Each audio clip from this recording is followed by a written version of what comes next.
Í þessu sýnidæmi ætlum við að skoða hve mikill þrýstingur myndast í 1,5 litra stálhylki ef 90 grömm af vatni eru hituð þar upp í 150 gráður.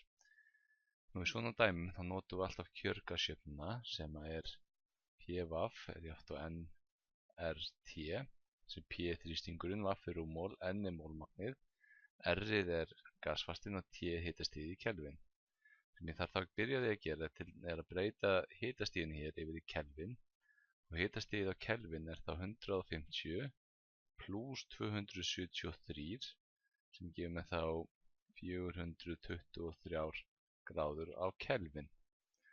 Það næsta sem ég þarf að hafa það er þá mólmagnið.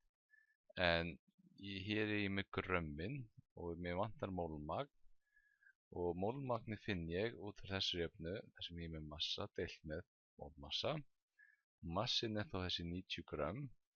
Og mólmassin er mólmassin fyrir vatn, og við reiknum það fljótlega, þá það vatnið er þá H2O sem er þá 2 vetni, það er 2 sinnum 1,0 pluss 1 súrefni sem er þá 16,0 og er þá samtals 18,0 grömm á mól.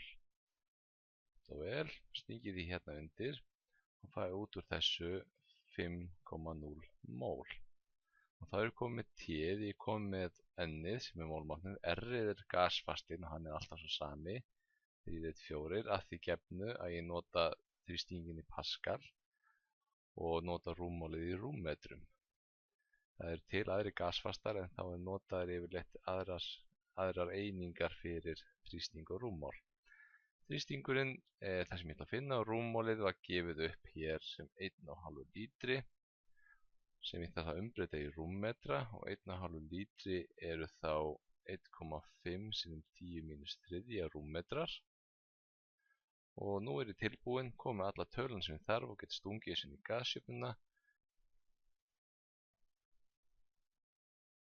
Þar sem P er jafnt á nRT deilt með V sem er þá 5 sinnum 8,314 sinnum 423 og það deilt með 1,5 sinnum 10⁻³ og þetta gefur mér 1,17 sinnum 10⁷ Pascal.